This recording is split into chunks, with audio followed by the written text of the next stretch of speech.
അങ്ങനെ നമ്മുടെ കാറിൻ്റെ മെയിൻ്റനൻസ് ഒക്കെ ചെയ്ത് കഴിഞ്ഞതിന് ശേഷം നമ്മളിന്ന് കാർ സർവീസിന് വേണ്ടി കൊണ്ടുവന്നേക്കാണ്. അപ്പോൾ കഴിഞ്ഞ ദിവസമൊക്കെ ഭയങ്കര ഓയിൽ ലീക്കും കാര്യങ്ങളൊക്കെ ആയിരുന്നു.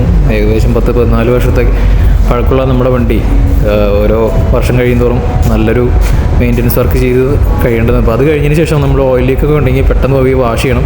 അപ്പോൾ ഞങ്ങൾ പോയത് ഇവിടെ ഷാർജയിലുള്ളൊരു സർവീസ് സ്റ്റേഷനിലാണ്. അവിടെ വൈകുന്നേരം ആവുന്നതിന് മുന്നേ പോയി. ഏകദേശം നല്ല തിരക്കുണ്ടായിരുന്നു. പക്ഷെ ഭയങ്കര ചീപ്പാട്ടോ, 25 ദിർഹംസൊക്കെ ഉള്ളൂ.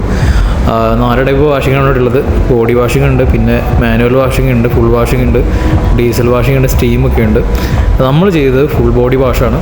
അടിയിലൊക്കെ നന്നായിട്ട് സോപ്പൊക്കെ അപ്ലൈ ചെയ്ത് അതിൻ്റെ ഓയിലൊക്കെ എല്ലാം ചോർത്തിക്കളഞ്ഞ് അങ്ങനെ നമ്മുടെ വണ്ടി വാഷ് ചെയ്തൊക്കെ കഴിഞ്ഞു. അതിനുശേഷം അവർ ചെയ്യുന്നത് വാക്യൂം ക്ലീനർ ഉപയോഗിച്ച് വണ്ടി ഉള്ളിൽ മൊത്തം വൃത്തിയാക്കി തരും.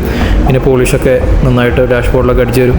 ടയറിലൊക്കെ നല്ല പോളിഷൊക്കെ ചെയ്ത് ഏറ്റവും അവസാനം നല്ല കുട്ടപ്പനൊക്കെ ആയിട്ടാണ് നമ്മുടെ വണ്ടി നമ്മുടെ കയ്യിലേക്ക് തരിക. അപ്പോൾ അതൊക്കെ ചെയ്ത് കഴിഞ്ഞിട്ട് വണ്ടി കിടക്കുന്ന ഒരു ലുക്കിൽ ഞാനെടുത്ത ഒരു ചെറിയ വീഡിയോ ക്ലിപ്പാണ്. അപ്പോൾ മന്ത്ലി അല്ലെങ്കിൽ 2 മാസം കൂടും വണ്ടി ഒന്ന് സർവീസ് ചെയ്യുക.